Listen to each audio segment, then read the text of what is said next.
আমার নাম মোহাম্মদ নুর ইসলাম, আমি ফেলানির বাবা।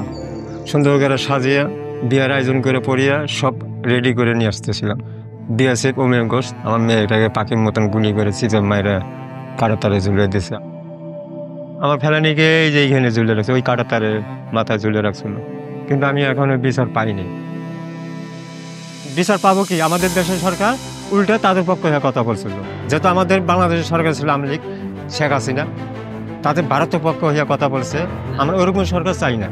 আমরা চাই এরকম সরকার যে আমাদের পক্ষ হয়ে কথা বলবে, যে কোনো বিচার চাওয়ার সাহস করতে পারে। আসেন, সামনে নির্বাচন, ভোট দিয়ে আমাদের ক্ষমতা বুঝে নেই। এই নির্বাচনে কে জিতবে? আমাদের বাংলাদেশ জিতবে, যেহেতু আমাদের দেশের চাবি আমাদের হাতে। দেশের চাবি আমাদের হাতে, দেশের চাবি আমার হাতে, দেশের চাবি আমাদের হাতে, দেশের চাবি আমাদের হাতে, দেশের চাবি আমাদের হাতে।